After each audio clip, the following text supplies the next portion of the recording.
Chapter 7. Injustice. Summer was always slow in getting to Hillsover, but at last she arrived, and woods and hills suddenly put on new colors and became beautiful. The sober village shared in the glorifying process. Vines budded on piazzas, wisteria purpled whitewashed walls. The brown elm boughs which hung above the common turned into trailing garlands of fresh green. Each walk revealed some change, or ended in some delightful discovery. Trilliums, dog-tooth violets, apple trees in blossom, or wild strawberries turning red. The wood-flowers and mosses, even the birds and bird-songs, were new to our western girls. Hillsover in summer was a great deal prettier than Burnet, and Katy and Clover began to enjoy school very much indeed. Toward the end of June, however, something took place which gave them quite a different feeling, something so disagreeable that I hate to tell about it, but as it really happened, I must. It was on a Saturday morning. They had just come upstairs, laughing and feeling very merry, for Clover had written a droll piece for the SSUC meeting, and was telling Katy about it, when, just at the head of the stairs, they met Rose Red. She was evidently in trouble, for she looked flushed and excited, and was under escort of Miss Barnes, who marched before her with the air of a policeman. As she passed the girls, Rose opened her eyes very wide, and made a face expressive of dismay. "What's the matter?" whispered Clover. Rose only made another grimace, clawed with her fingers at Miss Barnes's back, and vanished down the entry which led to Mrs. Florence's room. They stood looking after her. "Oh, dear," sighed Clover, "I'm so afraid Rose is in a scrape." They walked on toward Quaker Row. In the washroom was a knot of girls, with their heads close together, whispering. When they saw Katy and Clover, they became silent and gazed at them curiously. "What has Rose Red gone to Mrs. Florence about?" asked Clover, too anxious to notice the strange manner of the girls. But at that moment she caught sight of something which so amazed her that she forgot her question. It was nothing less than her own trunk, with CEC at the end, being carried along the entry by two men. Miss Jane followed close behind, with her arms full of clothes and books. Katy's well-known scarlet pincushion topped the pile. In Miss Jane's hand were Clover's comb and brush. "Why, what does this mean?" gasped Clover as she and Katy darted after Miss Jane, who had turned into one of the rooms. It was number 1, at the head of the row, a room which no one had wanted on account of its smallness and lack of light. The window looked out on a brick wall not 10 feet away. There was never a ray of sun to make it cheerful, and Mrs. Nipson had converted it into a storeroom for empty trunks. The trunks were taken away now, and the bed was strewn with Katy's and Clover's possessions. "Miss Jane, what is the matter? What are you moving our things for?" exclaimed the girls in great excitement. Miss Jane laid down her load of dress and looked at them sternly. "You know the reason as well as I do," she said icily. "No, I don't. I haven't the least idea what you mean," cried Katy. "Oh, please be careful," as Miss Jane flung a pair of boots on top of Cousin Helen's vase. "You'll break it." "Dear, dear. Clover, there's your cologne bottle tipped over, and all the cologne spilt. What does it mean? Is our room going to be painted, or what?" "Your room," responded Miss Jane, "is for the future to be this: number 1. Miss Benson and Miss James will take number 6, and, it is to be hoped, will conduct themselves more properly than you have done." "Than we have done?" cried Katy, hardly believing her ears. "Do not repeat my words in that rude way," said Miss Jane tartly. "Yes, than you have done." "But what have we done? There is some dreadful mistake. Do tell us what you mean, Miss Jane. We have done nothing wrong so far as I know." "Indeed," replied Miss Jane sarcastically, "your ideas of right and wrong must be peculiar. I advise you to say no more on the subject, but be thankful that Mrs. Florence keeps you in the school at all, instead of dismissing you. Nothing but the fact that your home is at such a distance prevents her from doing so." Katy felt as if all the blood in her body were turned to fire as she heard these words, and met Miss Jane's eyes. Her old, hasty temper, which had seemed to die out during years of pain and patience, flashed into sudden life, as a smouldering coal flashes when you least expect it into flame. She drew herself up to her full height, gave Miss Jane a look of scorching indignation, and, with a rapid impulse, darted out of the room and along the hall toward Mrs. Florence's door. The girls she met scattered from her path right and left. She looked so tall and moved so impetuously that she absolutely frightened them. "Come in," said Mrs. Florence in answer to her sharp, quivering knock. Katy entered. Rose was not there, and Mrs. Florence and Mrs. Nipson sat together, side by side, in close consultation. "Mrs. Florence," said Katy, too much excited to feel in the least afraid, "will you please tell me why our things are being changed to number 1?" Mrs. Florence flushed with anger. She looked Katy all over for a minute before she answered. Then she said, in a severe voice, "It is done by my orders, and for good and sufficient reasons. What those reasons are, you know as well as I." "No, I don't," replied Katy, as angry as Mrs. Florence. "I haven't the least idea what they are, and I insist on knowing." "I cannot answer questions put in such an improper manner," said Mrs. Florence with a wave of the hand which meant that Katy was to go. But Katy did not stir. "I am sorry if my manner was improper," she said, trying to speak quietly, "but I think I have a right to ask what this means. If we are accused of doing wrong, it is only fair to tell us what it is." Mrs. Florence only waved her hand again, but Mrs. Nipson, who had been twisting uneasily in her chair, said, "Excuse me, Mrs. Florence, but perhaps it would be better, would satisfy Miss Carr better, if you were to be explicit." "It does not seem to me that Miss Carr can be in any need of explanation," replied Mrs. Florence. "When a young lady writes underhand notes to gentlemen, and throws them from her window, and they are discovered, she must naturally expect that persons of correct ideas will be shocked and disgusted. Your note to Mr. Abernathy Searles, Miss Carr, was found by his mother while mending his pocket, and was handed by her to me. After this statement, you will hardly be surprised that I do not consider it best to permit you to room longer on that side of the house. I did not suppose I had a girl in my school capable of such conduct." For a moment Katy was too much stunned to speak. She took hold of a chair to steady herself, and her colour changed so quickly from red to pale and back again to red that Mrs. Florence and Mrs. Nipson, who sat watching her, might be pardoned for thinking that she looked guilty. As soon as she recovered her voice she stammered out, "But I didn't. I never did. I haven't written any note. I wouldn't for the world. Oh, Mrs. Florence, please believe me." "I prefer to believe the evidence of my eyes," replied Mrs. Florence, as she drew a paper from her pocket. "Here is the note. I suppose you will hardly deny your own signature." Katy seized the note. It was written in a round, unformed hand, and ran thus: "Dear Barry, I saw you last night on the green. I think you are splendid. All the nuns think so. I look at you very often out of my window. If I let down a string, would you tie a cake to it like that kind which you threw to Mary Andrews last term? Tie 2 cakes, please, one for me and one for my roommate. The string will be at the end of the row. Miss Carr." In spite of her agitation, Katy could hardly keep back a smile as she read this absurd production. Mrs. Florence saw the smile, and her tone was more severe than ever as she said, "Give that back to me, if you please. It will be my justification with your father if he objects to your change of room." "But, Mrs. Florence," cried Katy, "I never wrote that note. It isn't my handwriting. It isn't my—" "Oh, surely you can't think so. It's too ridiculous." "Go to your room at once," said Mrs. Florence, "and be thankful that your punishment is such a mild one. If your home were not so distant, I should write to ask your father to remove you from the school, instead of which I merely put you on the other side of the entry, out of reach of further correspondence of this sort." "But I shall write to him, and he will take us away immediately," cried Katy, stung to the quick by this obstinate injustice. "I will not stay, neither shall Clover, where our word is disbelieved, and we are treated like this. Papa knows. Papa will never doubt us a moment when we tell him that this isn't true." With these passionate words she left the room. I do not think that either Mrs. Florence or Mrs. Nipson felt very comfortable after she was gone. That was a dreadful afternoon. The girls had no heart to arrange No. 1 nor do anything toward making it comfortable, but lay on the bed in the midst of their belongings, crying and receiving visits of condolence from their friends. The S.S.U.C. meeting was put off. Katy was in no humor to act as president, or Clover to read her funny poem. Rose and Mary Silver sat by, kissing them at intervals and declaring that it was a shame, while the other members dropped in one by one to re-echo the same sentiments.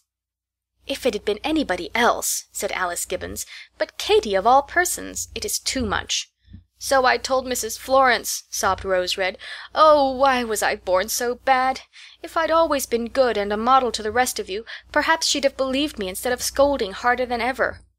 The idea of Rose as a model made Clover smile in the midst of her dolefulness.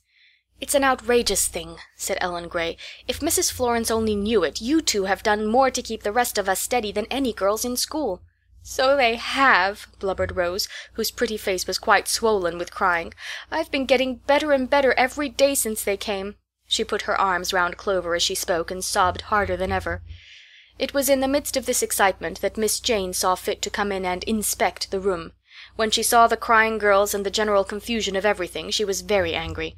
"I shall mark you both for disorder," she said. "Get off the bed, Miss Carr. Hang your dresses up at once, Clover, and put your shoes in the shoe-bag.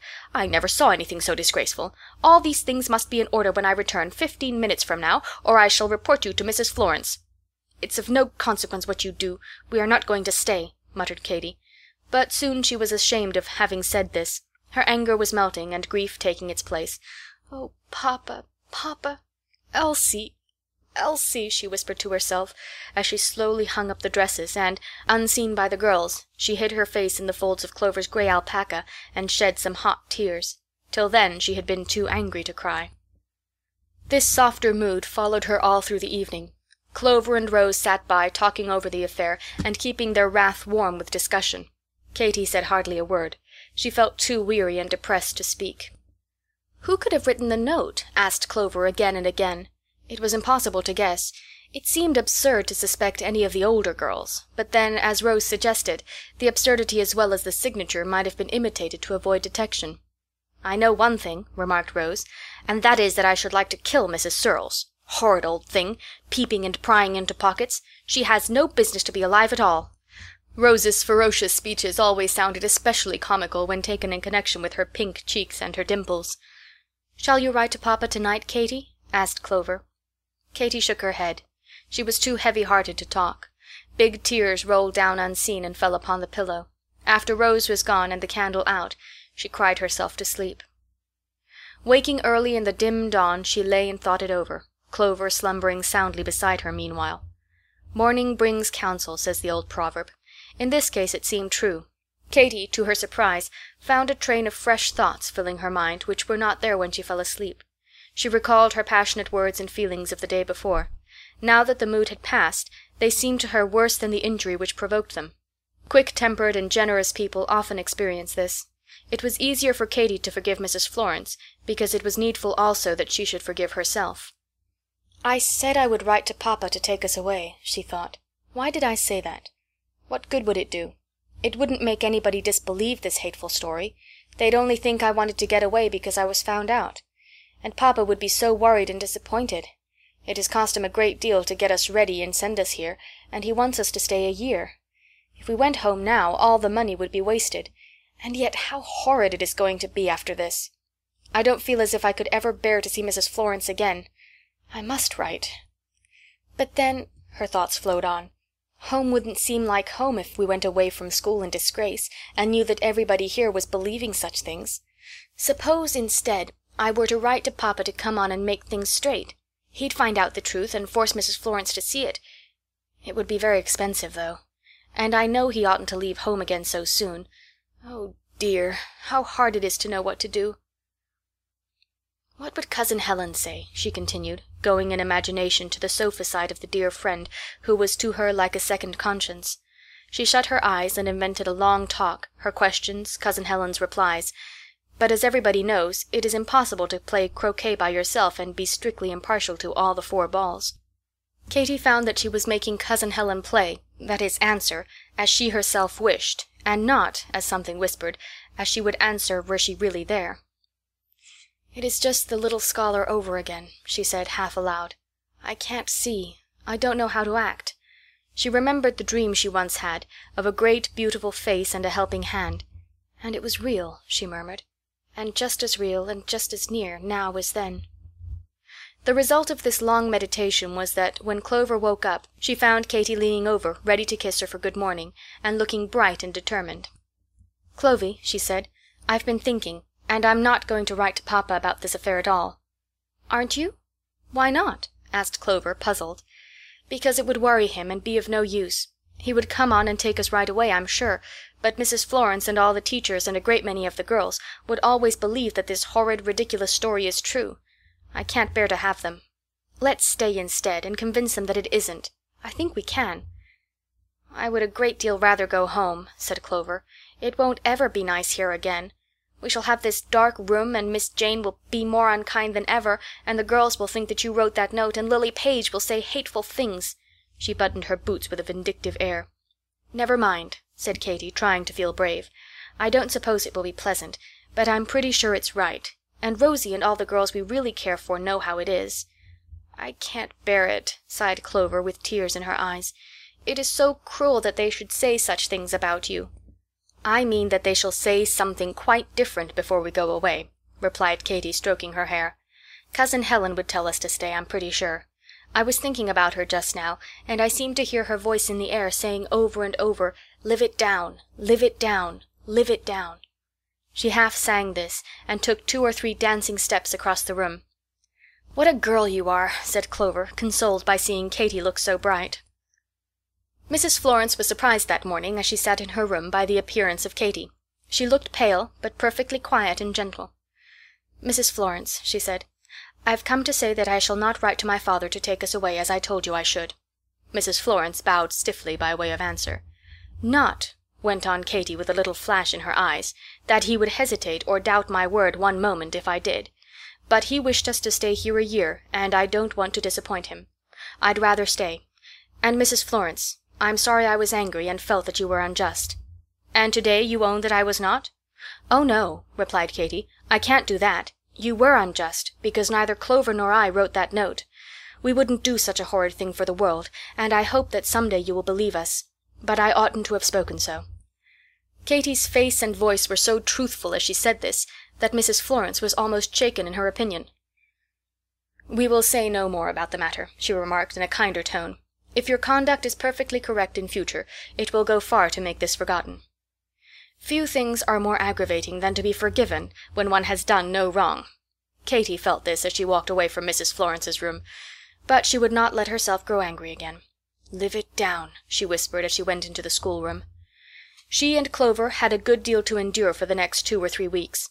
They missed their old room with its sunny window and pleasant outlook. They missed Rose, who, down at the far end of Quaker Row, could not drop in half so often as had been her custom.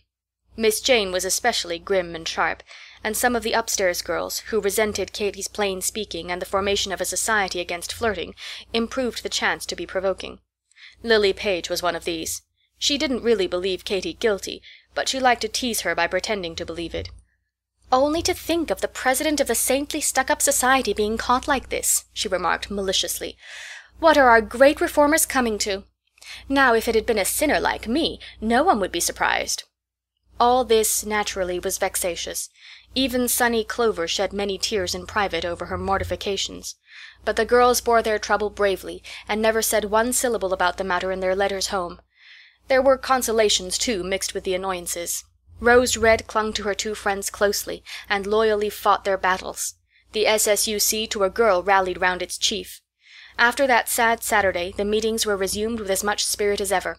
Katy's steadiness and uniform politeness and sweet temper impressed even those who would have been glad to believe a tale against her, and in short time the affair ceased to be a subject for discussion, was almost forgotten, in fact, except for a sore spot in Katy's heart, and one page in Rose Red's album, upon which, under the date of that fatal day, were written these words, headed by an appalling skull and crossbones in pen and ink: "Nota bene. Pay Miss Jane off." End of Chapter 7. Chapter 8. Changes. "Clover! Where's Clover?" cried Rose Red, popping her head into the schoolroom where Katy sat writing her composition. "Oh, Katy, there you are! I want you too. Come down to my room right away. I've such a thing to tell you." "What is it? Tell me too," said Bella Arkwright. Bella was a veritable little pitcher, of the kind mentioned in the proverb, and had an insatiable curiosity to know everything that other people knew. "Tell you, miss? I should really like to know why," replied Rose, who was not at all fond of Bella. "You're real mean and real unkind," whined Bella. "You think you're a great grown-up lady and can have secrets, but you ain't. You're a little girl, too, most as little as me, so there." Rose made a face at her, and a sort of growling rush, which had the effect of sending Bella screaming down the hall. Then, returning to the schoolroom, "Do come, Katy," she said. "Find Clover, and hurry. Really and truly I want you. I feel as if I should burst if I don't tell somebody right away what I found out." Katy began to be curious. She went in pursuit of Clover, who was practicing in one of the recitation rooms, and the 3 girls ran together down Quaker Row. "Now," said Rose, locking the door and pushing forward a chair for Katy and another for Clover, "swear that you won't tell, for this is a real secret, the greatest secret that ever was, and Mrs. Florence would flay me alive if she knew that I knew." She paused to enjoy the effect of her words, and suddenly began to snuff the air in a peculiar manner. "Girls," she said solemnly, "that little wretch of a Bella is in this room. I am sure of it." "What makes you think so?" cried the others, surprised. "I smell that dreadful pomatum she puts in her hair. Don't you notice it? She's hidden somewhere." Rose looked sharply about for a minute, then made a pounce, and from under the bed dragged a small kicking heap. It was the guilty Bella. "What were you doing there, you bad child?" demanded Rose, seizing the kicking feet and holding them fast. "I don't care," blubbered Bella. "You wouldn't tell me your secret. You're a real horrid girl, Rose Red. I don't love you a bit." "Your affection is not a thing which I particularly pine for," retorted Rose, seating herself and holding the culprit before her by the ends of her short pigtails. "I don't want little girls who peep and hide to love me. I'd rather they wouldn't. Now listen. Do you know what I shall do if you ever come again into my room without leave? First, I shall cut off your hair, pomatum and all, with my penknife." Bella screamed. "And then I shall turn myself into a bear, a great brown bear, and eat you up." Rose pronounced this threat with tremendous energy and accompanied it with a snarl which showed all her teeth. Bella roared with fright, twitched away her pigtails, unlocked the door, and fled, Rose not pursuing, but sitting comfortably in her chair and growling at intervals till her victim was out of hearing. Then she rose and bolted the door again. "How lucky that the imp is so fond of that smelly pomatum," she remarked. "One always knows where to look for her. It's as good as a bell round her neck. Now for the secret. You promise not to tell. Well then, Mrs. Florence is going away week after next, and what's more, she's going to be married."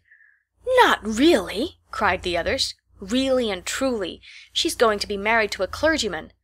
"How did you find out?" "Why, it's the most curious thing. You know my blue lawn which Miss James is making? This morning I went to try it on, Miss Barnes with me, of course, and while Miss James was fitting the waist, Mrs. Seacombe came in and sat down on the sofa by Miss Barnes. They began to talk, and pretty soon Mrs. Seacombe said, 'What day does Mrs. Florence go?' 'Thursday week,' said Miss Barnes. She sort of mumbled it and looked to see if I were listening. I wasn't, but of course after that I did, as hard as I could." "And where does the important event take place?" asked Mrs. Seacombe. "She's so funny with her little bit of a mouth and her long words. She always looks as if each of them was a big pill and she wanted to swallow it and couldn't." "In Louisbourg, at her sister's house," said Miss Barnes. She mumbled more than ever, but I heard. "What a deplorable loss she will be to our limited circle," said Mrs. Seacombe. I couldn't imagine what they meant. "But don't you think, when I got home, there was this letter from Sylvia, and she says, 'Your adored Mrs. Florence is going to be married. I'm afraid you'll all break your hearts about it. Mother met the gentleman at a party the other night. She says he looks clever, but isn't at all handsome, which is a pity, for Mrs. Florence is a raving beauty in my opinion. He's an excellent preacher, we hear, and won't she manage the parish to perfection?' How shall you like being left to the tender mercies of Mrs. Nipson?" "Now did you ever hear anything so droll in your life?" went on Rose, folding up her letter. "Just think of those two things coming together on the same day. It's like a sum in arithmetic with an answer which proves the sum, isn't it?" Rose had counted on producing an effect, and she certainly was not disappointed. The girls could think and talk of nothing else for the remainder of that afternoon.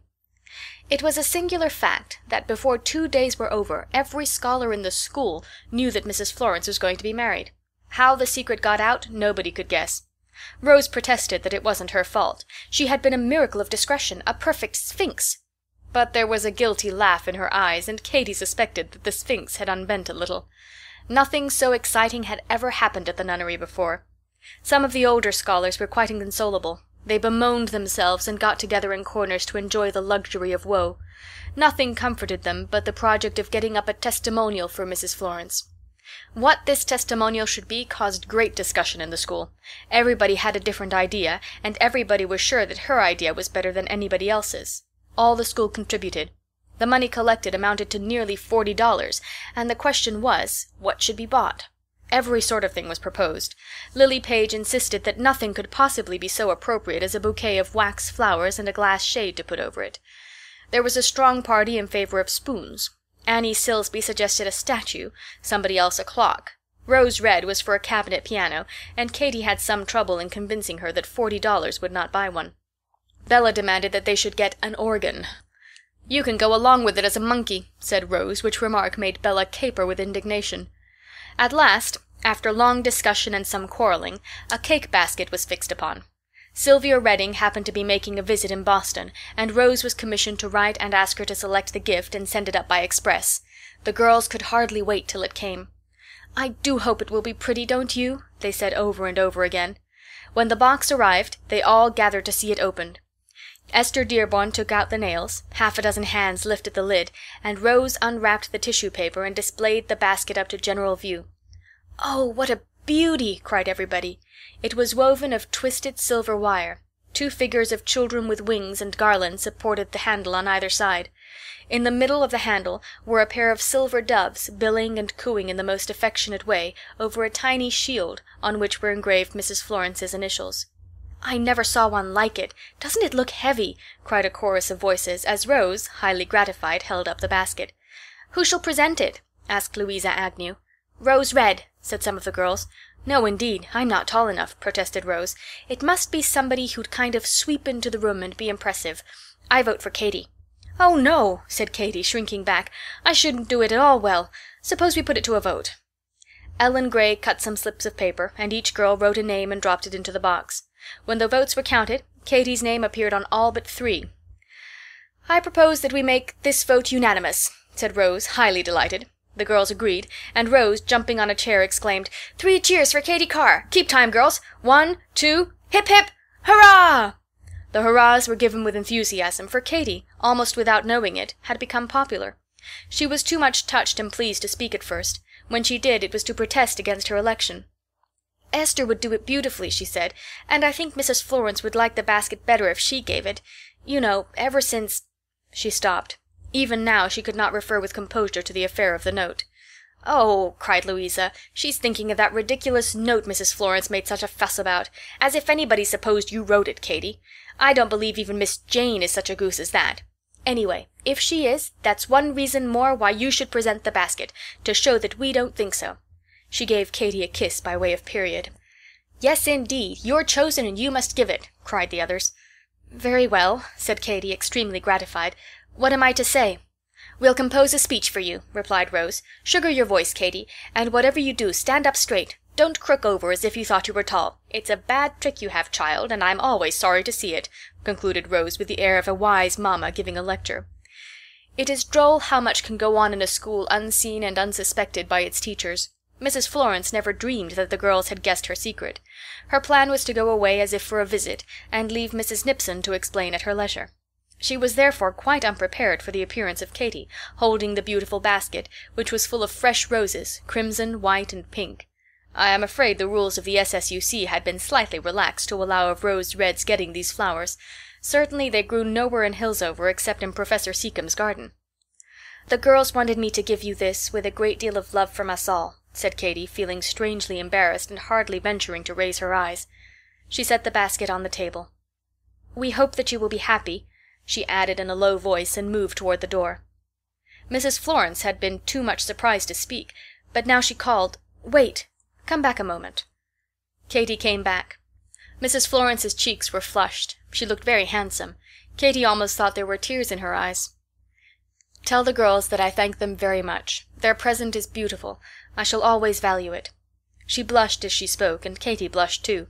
It made her shy to see the usually composed Mrs. Florence so confused. "What did she say? What did she say?" demanded the others, who were collected in groups round the schoolroom door to hear a report of the interview. Katy repeated her message. Some of the girls were disappointed. "Is that all?" they said. "We thought you would stand up and make a speech." "Or a short poem," put in Rose Red. "A few stanzas thrown off on the spur of the moment, like this, for instance. Thank you kindly for your basket, which I didn't mean to ask it, but I'll very gladly take it, and when 'tis full of cake, it will frequently remind me of the girls I left behind me." There was a universal giggle, which brought Miss Jane out of the schoolroom. "Order!" she said, ringing the bell. "Young ladies, what are you about? Study hour has begun." "We're so sorry Mrs. Florence is going away," said some of the girls. "How did you know that she is going?" demanded Miss Jane sharply. Nobody answered. Next day Mrs. Florence left. Katy saw her go with a secret regret. "If only she would have said that she didn't believe I wrote that note," she told Clover. "I don't care what she believes. She's a stupid, unjust woman," replied independent little Clover. Mrs. Nipson was now in sole charge of the establishment. She had never tried school-keeping before, and had various pet plans and theories of her own, which she had only been waiting for Mrs. Florence's departure to put into practice. One of these was that the school was to dine 3 times a week on pudding and bread and butter. Mrs. Nipson had a theory, very convenient and economical for herself, but highly distasteful to her scholars, that it was injurious for young people to eat meat every day in hot weather. The puddings were made of batter, with a sprinkling of blackberries or raisins. Now, rising at 6 and studying 4 hours and a half on a light breakfast has a wonderful effect on the appetite, as all who have tried it will testify. The poor girls would go down to dinner as hungry as wolves, and eye the large, pale slices on their plates with a wrath and dismay which I cannot describe. Very thick the slices were, and there was plenty of thin sugared sauce to eat with them, and plenty of bread and butter. But somehow the whole was unsatisfying, and the hungry girls would go upstairs almost as ravenous as when they came down. The second table lights were always hanging over the balusters to receive them, and when to the demand, "What did you have for dinner?" "Pudding," was answered, a low groan would run from one to another, and a general gloom seemed to drop down and envelop the party. It may have been in consequence of this experience of starvation that the orders for 4th of July were that year so unusually large. It was an old custom in the school that the girls should celebrate the national independence by buying as many goodies as they liked. There was no candy shop in Hillsover, so Mrs. Nipson took the orders, and sent to Boston for the things, which were charged on the bills with other extras. Under these blissful circumstances, the girls felt that they could afford to be extravagant, and made out their lists regardless of expense. Rose Red's, for this 4th, ran thus: 2 pounds of chocolate caramels, 2 pounds of sugar almonds, 2 pounds of lemon drops, 2 pounds of mixed candy, 2 pounds of macaroons, a dozen oranges, a dozen lemons, a drum of figs, a box of French plums, a loaf of almond cake. The result of this liberal order was that after the great wash-basket of parcels had been distributed, and the school had rioted for 24 hours upon these unaccustomed luxuries, Rose was found lying on her bed, ghastly and pallid. "Never speak to me of anything sweet again so long as I live," she gasped. "Talk of vinegar, or pickles, or sour apples, but don't allude to sugar in any form if you love me. Oh, why did I send for those fatal things?" In time all the candy was eaten up, and the school went back to its normal condition. 3 weeks later came college commencement. "Are you and Clover Craters to symposiums?" demanded Lily Page, meeting Katy in the hall a few days before this important event. "What do you mean?" "Why, has nobody told you about them? They are the 2 great college societies. All the girls belong to one or the other, and make the wreaths to dress their halls. We work up in the gymnasium. The Crater girls take the east side, and the symposium girls the west, and when the wreaths grow too long we hang them out the windows. It's the greatest fun in the world. Be a symposium, do. I'm one." "I shall have to think about it before deciding," said Katy, privately resolving to join Rose Red Society, whichever it was. The Crater it proved to be, so Katy and Clover enrolled themselves with the Craters. 3 days before commencement wreath-making began. The afternoons were wholly given up to the work, and instead of walking or piano practice, the girls sat plaiting oak leaves into garlands many yards long. Baskets of fresh leaves were constantly brought in, and there was strife between the rival societies as to which should accomplish most. It was great fun, as Lily had said, to sit there amid the green boughs and pleasant leafy smells, a buzz of gay voices in the air, and a general sense of holiday. The gymnasium would have furnished many a pretty picture for an artist during those 3 afternoons, only, unfortunately, no artist was let in to see it. One day Rose Red, emptying a basket, lighted upon a white parcel hidden beneath the leaves. "Lemon drops!" she exclaimed, applying finger and thumb with all the dexterity of Jack Horner. "Here, Crater girls, here's something for you. Don't you pity the symposiums?" But next day a big package of peppermints appeared in the symposium basket, so neither society could boast advantage over the other. They were pretty nearly equal, too, in the quantity of wreath made, the Craters measuring 900 yards and the symposiums 902. As for the halls, which they were taken over to see the evening before commencement, it was impossible to say which was most beautifully trimmed. Each faction preferred its own, and President Searles said that both did the young ladies credit. They all sat in the gallery of the church on commencement day and heard the speeches. It was very hot, and the speeches were not exactly interesting, being on such subjects as the influence of a republic on men of letters and the abstract law of justice as applied to human affairs. But the music and the crowd and the spectacle of 600 ladies all fanning themselves at once were entertaining, and the girls would not have missed them for the world. Later in the day another diversion was afforded them by the throngs of pink and blue ladies and white-gloved gentlemen who passed the house on their way to the president's levee. But they were not allowed to enjoy this amusement long, for Miss Jane, suspecting what was going on, went from room to room and ordered everybody summarily off to bed. With the close of commencement day a deep sleep seemed to settle over Hillsover. Most of the professors' families went off to enjoy themselves at the mountains or the seaside, leaving their houses shut up. This gave the village a drowsy and deserted air. There were no boys playing balls on the common or swinging on the college fence, no look of life in the streets. The weather continued warm, the routine of study and exercise grew dull, and teachers and scholars alike were glad when the middle of September arrived, and with it the opening of autumn vacation. End of Chapter 8. Chapter 9. The Autumn Vacation. The last day of the term was one of confusion. Every part of the house was given over to trunks and packing. Mrs. Nipson sat at her desk making out bills and listening to requests about rooms and roommates. Miss Jane counted books and atlases, taking note of each ink spot and dog-eared page. The girls ran about, searching for missing articles, deciding what to take home and what to leave, engaging each other for the winter walks. All rules were laid aside.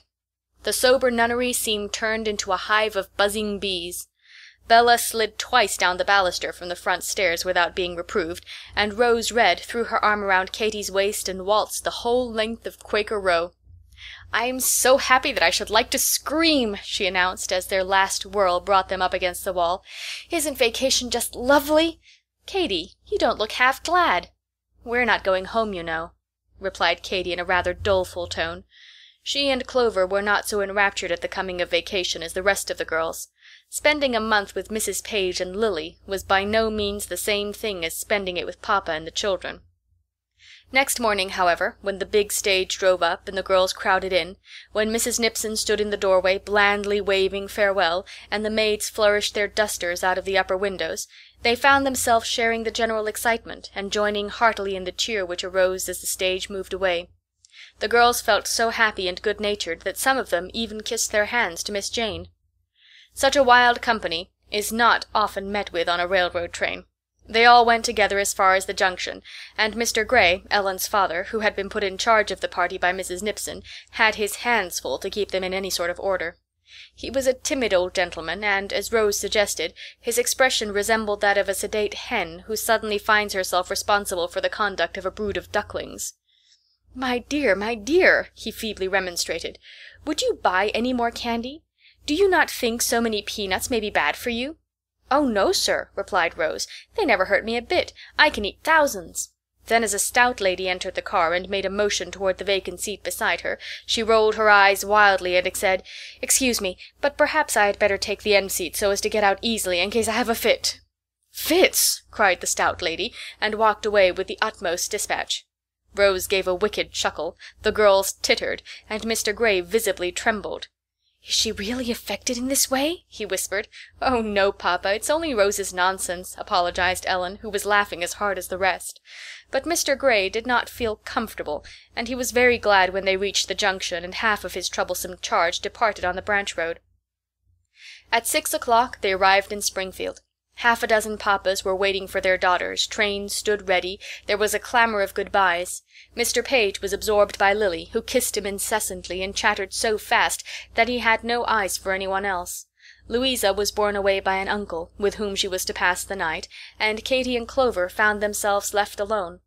They did not like to interrupt Lily, so they retreated to a bench and sat down feeling rather left out and homesick, and though they did not say so, I am sure that each was thinking about Papa.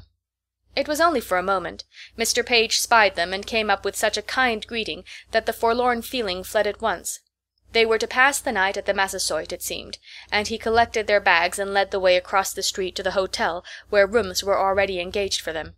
"Now for waffles," whispered Lily as they went upstairs, and when, after a few minutes of washing and brushing, they came down again into the dining-room, she called for so many things, and announced herself starved in such a tragical tone, that 2 amused waiters at once flew to the rescue and devoted themselves to supplying her wants. Waffle after waffle, each hotter and crisper than the last, did those long-suffering men produce, till even Lily's appetite gave out, and she was forced to own that she could not swallow another morsel. This climax reached, they went into the parlor, and the girls sat down in the window to watch the people in the street, which, after quiet Hillsover, looked as brilliant and crowded as Broadway. There were not many persons in the parlor. A grave-looking couple sat at a table at some distance, and a pretty little boy in a velvet jacket was playing around the room. He seemed about 5 years old, and Katy, who was fond of children, put out her hand as he went by, caught him, and lifted him into her lap. He did not seem shy, but looked her in the face composedly, like a grown person. "What is your name, dear?" she asked. "Daniel Daubigny Sparks," answered the little boy. His voice was prim and distinct. "Do you live at this hotel?" "Yes, ma'am. I reside here with my father and my mother." "And what do you do all day? Are there some other little boys for you to play with?" "I do not wish to play with any little boys," replied Daniel Daubigny in a dignified tone. "I prefer to be with my parents. Today we have taken a walk. We went to see a beautiful conservatory outside the city. There is a Victoria Regia there. I had often heard of this wonderful lily, and in the last number of the London Musée there is a picture of it, represented with a small negro child standing upon one of its leaves. My father said that he did not think this is possible, but when we saw the plant we perceived that the print was not an exaggeration. Such is the size of the leaf that a small negro child might very easily be supported upon it." "Oh, my!" cried Katy, feeling as if she had accidentally picked up an elderly gentleman or a college professor. "Pray, how old are you?" "Nearly 9, ma'am," replied the little fellow with a bow. Katy, too much appalled for further speech, let him slide off her lap. But Mr. Page, who was much diverted, continued the conversation, and Daniel, mounting a chair, crossed his short legs and discoursed with all the gravity of an old man. The talk was principally about himself, his tastes, his adventures, his ideas about art and science. Now and then he alluded to his papa and mamma, and once to his grandfather. "My maternal grandfather," he said, "was a remarkable man. In his youth he spent a great deal of time in France. He was there at the time of the French Revolution, and, as it happened, was present at the execution of the unfortunate Queen Marie Antoinette. This, of course, was not intentional. It chanced thus. My grandfather was in a barber's shop, having his hair cut. He saw a great crowd going by, and went out to ask what was the cause. The crowd was so immense that he could not extricate himself. He was carried along against his will, and not only so, but was forced to the front and compelled to witness every part of the dreadful scene. He has often told my mother that, after the execution, the executioner held up the Queen's head to the people. The eyes were open, and there was in them an expression, not of pain, not of fear, but of great astonishment and surprise." This anecdote carried great astonishment and surprise into the company who listened to it. Mr. Page gave a sort of chuckle, and saying, "By George," got up and left the room. The girls put their heads out of the window that they might laugh unseen. Daniel gazed at their shaking shoulders with an air of wonder, while the grave couple at the end of the room, who for some moments had been looking disturbed, drew near and informed the youthful prodigy that it was time for him to go to bed. "Good night, young ladies," said the small, condescending voice. Katy alone had presence of countenance enough to return this salutation. It was a relief to find that Daniel went to bed at all. Next morning at breakfast they saw him seated between his parents, eating bread and milk. He bowed to them over the edge of the bowl. "Dreadful little prig! They should bottle him in spirits of wine as a specimen. It's the only thing he'll ever be fit for," remarked Mr. Page, who rarely said so sharp a thing about anybody. Louisa joined them at the station. She was to travel under Mr. Page's care, and Katy was much annoyed at Lily's manner with her. It grew colder and less polite with every mile. By the time they reached Ashburn it was absolutely rude. "Come and see me very soon, girls," said Louisa as they parted in the station. "I long to have you know Mother and little Daisy. Oh, there's Papa!" And she rushed up to a tall, pleasant-looking man who kissed her fondly, shook hands with Mr. Page, and touched his hat to Lily, who scarcely bowed in return. "Boarding school is so horrid," she remarked. "You get all mixed up with people you don't want to know, people not in society at all." "How can you talk such nonsense?" said her father. "The Agnews are thoroughly respectable, and Mr. Agnew is one of the cleverest men I know." Katy was pleased when Mr. Page said this, but Lily shrugged her shoulders and looked cross. "Papa is so democratic," she whispered to Clover. "He don't care a bit who people are, so long as they are respectable and clever." "Well, why should he?" replied Clover. Lily was more disgusted than ever. Ashburn was a large and prosperous town. It was built on the slopes of a picturesque hill, and shaded with fine elms. As they drove through the streets, Katy and Clover caught glimpses of conservatories and shrubberies, and beautiful houses with bay windows and piazzas. "That's ours," said Lily as the carriage turned in at a gate. It stopped, and Mr. Page jumped out. "Here we are," he said. Gently, Lily, you'll hurt yourself. Well, my dears, we're very glad to see you in our home at last." This was kind and comfortable, and the girls were glad of it, for the size and splendor of the house quite dazzled and made them shy. They had never seen anything like it before. The hall had a marble floor, and busts and statues. Large rooms opened on either side. "This is the drawing-room," said Lily, delighted to see the girls looking so impressed. "Isn't it splendid?" And she led the way into a stiff, chilly, magnificent apartment where all the blinds were closed, and all the shades pulled down, and all the furniture shrouded in linen covers. Even the picture frames and mirrors were sewn up in muslin to keep off flies, and the bronzes and alabaster ornaments on the chimney-piece and etagere gleamed through the dim light in a ghostly way. Katy thought it very dismal. She couldn't imagine anybody sitting down there to read or sew or do anything pleasant, and probably it was not intended that anyone should do so, for Mrs. Page soon showed them out and led the way into a smaller room at the back of the hall. "Well, Katy," she said, "how do you like Hillsover?" "Very well, ma'am," replied Katy, but she did not speak enthusiastically. "Ah," said Mrs. Page, shaking her head, "it takes time to shake off home habits and to learn to get along with young people after living with older ones and catching their ways. You'll like it better as you go on." Katy privately doubted whether this was true, but she did not say so. Pretty soon Lily offered to show them upstairs to their room. She took them first into 3 large and elegant chambers, which she explained were kept for grand company, and then into a much smaller one in a wing.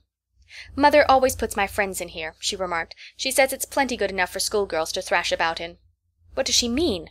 cried Clover indignantly as Lily closed the door. "We don't thrash." "I can't imagine," answered Katy, who was vexed too. But pretty soon she began to laugh. "People are so funny," she said. "Never mind, Clovy, this room is good enough, I'm sure." "Must we unpack, or will it do to go down in our alpacas?" asked Clover. "I don't know," replied Katy in a doubtful tone. "Perhaps we had better change our gowns. Cousin Olivia always dresses so much. Here's your blue muslin right on top of the trunk. You might put on that, and I'll wear my purple." The girls were glad they had done this, for it was evidently expected, and Lily had dressed her hair and donned a fresh white peak. Mrs. Page examined their dresses and said that Clover's was a lovely blue, but that ruffles were quite gone out, and everything must be made with basques. She supposed they needed quantities of things, and she had already engaged a dressmaker to work for them. "Thank you," said Katy, "but I don't think we need anything. We had our winter dresses made before we left home." "Winter dresses? Last spring? My dear, what were you thinking of? They must be completely out of fashion." "You can't think how little Hillsover people know about fashions," replied Katy, laughing. "But, my dear, for your own sake," exclaimed Mrs. Page, distressed by these lax remarks. "I'll look over your things tomorrow and see what you need." Katy did not dare to say no, but she felt rebellious. When they were half through tea the door opened and a boy came in. "You are late, Clarence," said Mr. Page, while Mrs. Page groaned and observed, "Clarence makes a point of being late. He really deserves to be made to go without his supper. Shut the door, Clarence. Oh, mercy, don't bang it in that way. I wish you would learn to shut a door properly. Here are your cousins, Katy and Clover Carr. Now let me see if you can shake hands with them like a gentleman and not like a ploughboy." Clarence, a square, freckled boy of 13, with reddish hair and a sort of red sparkle in his eyes, looked very angry at this address. He did not offer to shake hands at all, but elevating his shoulders said, "How do you do?" in a sulky voice, and sitting down at the table buried his nose without delay in a glass of milk. His mother gave a disgusted sigh. "What a boy you are," she said. "Your cousins will think that you have never been taught anything, which is not the case, for I'm sure I've taken twice the pains with you that I have with Lily. Pray excuse him, Katy. It's no use trying to make boys polite." "Isn't it?" said Katy, thinking of Phil and Dorry, and wondering what Mrs. Page could mean. "Hello, Lily," broke in Clarence, spying his sister as it seemed for the first time. "How do you do?" said Lily carelessly. "I was wondering how long it would be before you would condescend to notice my existence." "I didn't see you." "I know you didn't. I never knew such a boy. You might as well have no eyes at all." Clarence scowled and went on with his supper. His mother seemed unable to let him alone. "Clarence, don't take such large mouthfuls. Clarence, pray use your napkin. Clarence, your elbows are on the table, sir. Now, Clarence, don't try to speak until you have swallowed all that bread," came every other moment. Katy felt very sorry for Clarence. His manners were certainly bad, but it seemed quite dreadful that public attention should be thus constantly called to them.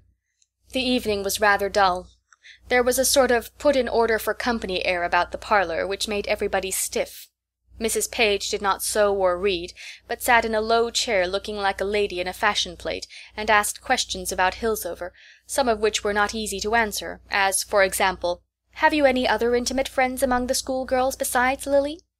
About 8 o'clock a couple of young, very young, gentlemen came in, at the sight of whom Lily, who was half asleep, brightened and became lively and talkative. One of them was the Mr. Hickman whose father married Mr. Page's sister-in-law's sister, thus making him in some mysterious way a first cousin of Lily's. He was an Arrowmouth student, and seemed to have so many jokes to laugh over with Lily that before long they conversed in whispers. The other youth, introduced as Mr. Eales, was left to entertain the other 3 ladies, which duty he performed by sucking the head of his cane in silence while they talked to him. He, too, was an Arrowmouth sophomore. In the midst of the conversation the door, which stood ajar, opened a little wider, and a dog's head appeared, followed by a tail, which waggled so beseechingly for leave to come farther that Clover, who liked dogs, put out her hand at once.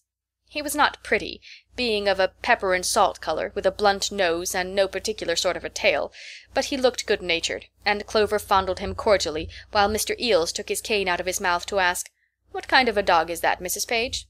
"I'm sure I don't know," she replied, while Lily from the distance added affectedly, "Oh, he's the most dreadful dog, Mr. Eales. My brother picked him up in the street, and none of us know the least thing about him, except that he is the commonest kind of dog. A sort of cur, I believe." "That's not true," broke in a stern voice from the hall, which made everybody jump, and Katy, looking that way, was aware of a vengeful eye glaring at Lily through the crack of the door. "He's a very valuable dog indeed, half mastiff and half terrier, with a touch of the bulldog. So there, miss." The effect of this remark was startling. Lily gave a scream, Mrs. Page rose and hurried to the door, while the dog, hearing his master's voice, rushed that way also, got before her, and almost threw her down. Katy and Clover could not help laughing, and Mr. Eales, meeting their amused eyes, removed the cane from his mouth and grew conversible. "That Clarence is a droll chap," he remarked confidentially. "Bright, too. He'd be a nice fellow if he wasn't picked at so much. It never does a fellow any good to be picked at, now does it, Miss Carr?" "No, I don't think it does." "I say," continued Mr. Eales, "I've seen you young ladies up at Hillsover, haven't I? Aren't you both at the nunnery?" "Yes, it's vacation now, you know." "I was sure I'd seen you. You had a room on the side next the president's, didn't you?" "I thought so. We fellows didn't know your names, so we called you the real nuns." "Real nuns?" "Yes, because you never looked out of the window at us. Real nuns and sham nuns, don't you see? Almost all the young ladies are sham nuns, except you, and 2 pretty little ones in the story above, 5th window from the end." "Oh, I know," said Clover, much amused. "Sally Alsop, you know, Katy, and Amy Erskine. They're such nice girls." "Are they?" replied Mr. Eales, with the air of one who notes down names for future reference. "Well, I thought so. Not so much fun in them as some of the others, I guess, but a fellow likes other things as well as fun. I know if my sister was there I'd rather have her take the dull line than the other." Katy treasured up this remark for the benefit of the S.S.U.C.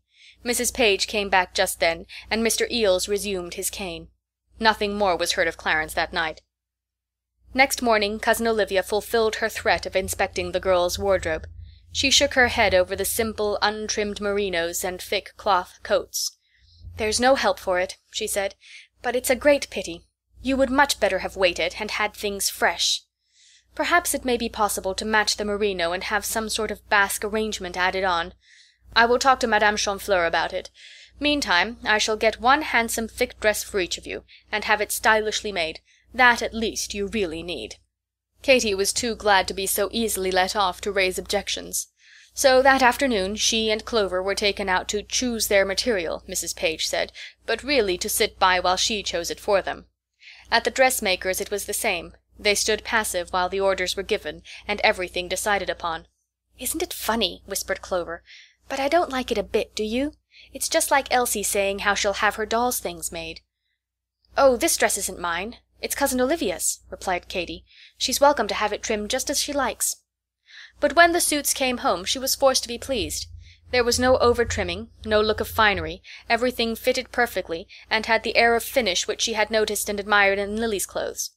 Katy almost forgot that she had objected to the dresses as unnecessary. "After all, it is nice to look nice," she confessed to Clover. Excepting going to the dressmaker's, there was not much to amuse the girls during the first half of vacation. Mrs. Page took them to drive now and then, and Katy found some pleasant books in the library, and read a good deal. Clover, meantime, made friends with Clarence. I think his heart was won that first evening by her attentions to Guest, the dog, that mysterious composite, half mastiff and half terrier with a touch of the bulldog. Clarence loved Guest dearly, and was gratified that Clover liked him, for the poor animal had few friends in the household. In a little while Clarence became quite sociable with her, and tolerably so with Katy. They found him, as Mr. Eales said, a bright fellow, and pleasant and good-humoured enough when taken in the right way. Lily always seemed to take him wrong, and his treatment of her was most disagreeable, snappish and quarrelsome to the last degree. "Much you don't like oranges," he said one day at dinner in answer to an innocent remark of hers. "Much! I've seen you eat 2 at a time without stopping. Pa, Lily says she don't like oranges. I've seen her eat 2 at a time without stopping. Much she doesn't. I've seen her eat 2 at a time without stopping." He kept this up for 5 minutes, looking from one person to another, and repeating, "Much she don't, much," till Lily was almost crying from vexation, and even Clover longed to box his ears. Nobody was sorry when Mr. Page ordered him to leave the room, which he did with a last vindictive "much" addressed to Lily. "How can Clarence behave so?" said Katy, when she and Clover were alone. "I don't know," replied Clover. "He's such a nice boy sometimes, but when he isn't nice, he's the horridest boy I ever saw. I wish you'd talk to him, Katy, and tell him how dreadfully it sounds when he says such things." "No, indeed. He'd take it much better from you. You're nearer his age, and could do it nicely and pleasantly, and not make him feel as if he were being scolded. Poor fellow, he gets plenty of that." Clover said no more about the subject, but she meditated. She had a good deal of tact for so young a girl, and took care to get Clarence into a specially amiable mood before she began her lecture. "Look here, you bad boy. How could you tease poor Lily so yesterday? Guest, speak up, sir, and tell your massa how naughty it was." "Oh, dear, now you're going to nag," growled Clarence in an injured voice. "No, I'm not. Not the least in the world. I'll promise not to. But just tell me," and Clover put her hand on the rough, red-brown hair and stroked it, "just tell me why you go for to do such things. They're not a bit nice." "Lily's so hateful," grumbled Clarence. "Well, she is sometimes, I know," admitted Clover candidly. "But because she is hateful is no reason why you should be unmanly." "Unmanly!" cried Clarence, flushing. "Yes, I call it unmanly to tease and quarrel and contradict like that. It's like girls. They do it sometimes, but I didn't think a boy would. I thought he'd be ashamed." "Doesn't Dorry ever quarrel or tease?" asked Clarence, who liked to hear about Clover's brothers and sisters. "Not now, and never in that way. He used to sometimes when he was little, but now he's real nice. He wouldn't speak to a girl as you speak to Lily for anything in the world. He'd think it wasn't being a gentleman." "Stuff about gentlemen and all that," retorted Clarence. "Mother dings the word in my ears till I hate it." "Well, it is rather teasing to be reminded all the time, I admit. But you can't wonder that your mother wants you to be a gentleman, Clarence. It's the best thing in the world, I think. I hope Phil and Dorry will grow up just like Papa, for everybody says he's the most perfect gentleman, and it makes me so proud to hear them." "But what does it mean, anyway? Mother says it's how you hold your fork and how you chew and how you put on your hat. If that's all, I don't think it amounts to much." "Oh, that isn't all. It's being gentle, don't you see? Gentle and nice to everybody, and just as polite to poor people as to rich ones," said Clover, talking fast in her eagerness to explain her meaning. "And never being selfish or noisy or pushing people out of their place. Forks and hats and all that are only little ways of making oneself more agreeable to other people. A gentleman is a gentleman inside, all through. Oh, I wish I could make you see what I mean." "Oh, that's it, is it?" said Clarence. Whether he understood or not, Clover could not tell, or whether she had done any good or not. But she had the discretion to say no more, and certainly Clarence was not offended, for after that day he grew fonder of her than ever. Lily became absolutely jealous. She had never cared particularly for Clarence's affection, but she did not like to have anyone preferred above herself. "It's pretty hard, I think," she told Clover. "Clare does everything you tell him, and he treats me awfully. It isn't a bit fair. I'm his sister, and you're only a second cousin." All this time the girls had seen almost nothing of Louisa Agnew. She called once, but Lily received the call with them, and so cool and stiff that Louisa grew stiff also, and made but a short stay. And when the girls returned the visit she was out. A few days before the close of vacation, however, a note came from her. "Dear Katy, I am so sorry not to have seen more of you and Clover. Won't you come and spend Wednesday with us? Mamma sends her love, and hopes you will come early so as to have a long day, for she wants to know you. I long to show you the baby and everything. Do come. Papa will see you home in the evening. Remember me to Lily. She has so many friends to see during vacation that I am sure she will forgive me for stealing you for one day. Yours affectionately, Louisa.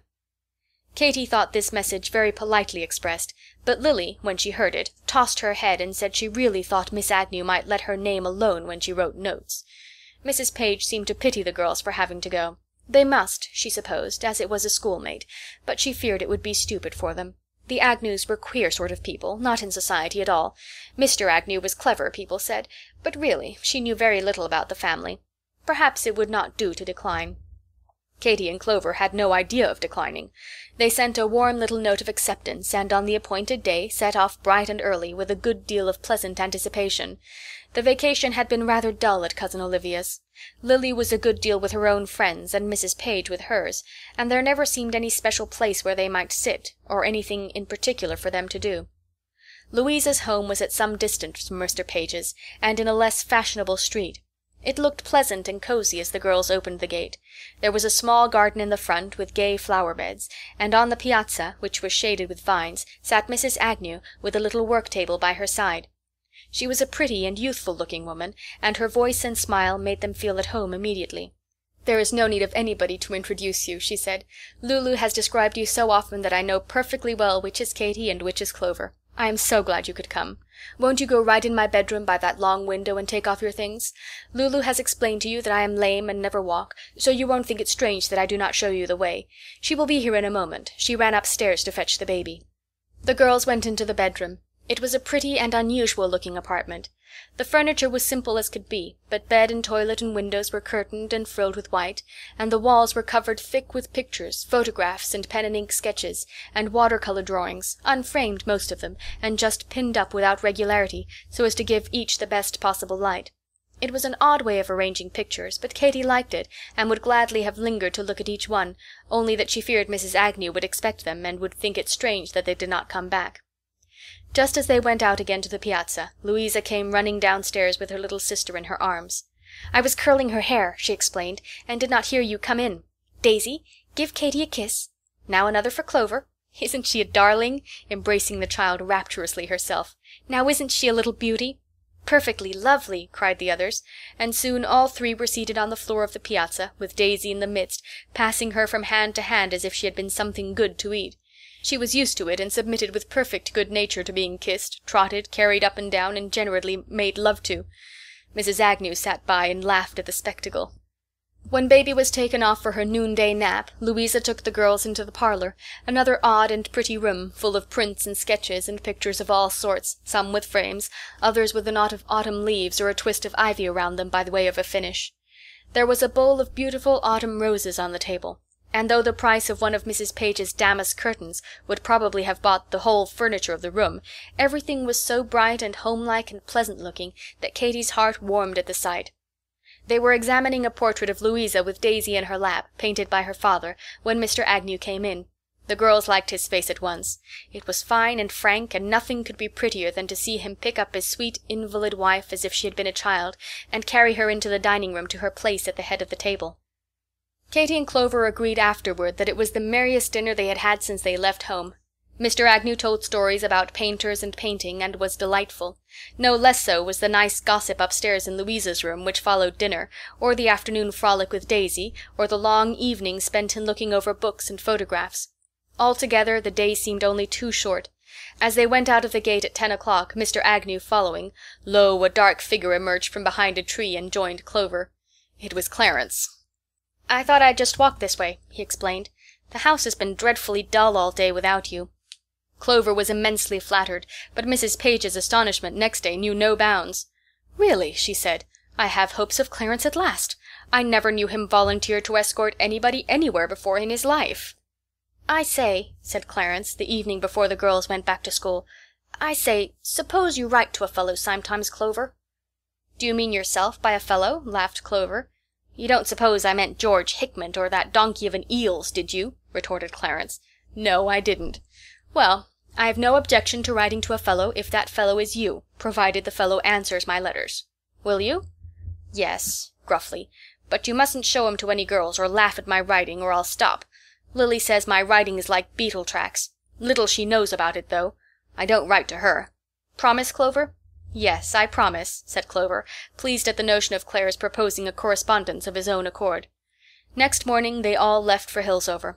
Clarence's friendship and the remembrance of their day with the Agnews were the pleasantest things that the girls carried away with them from their autumn vacation. Chapter 9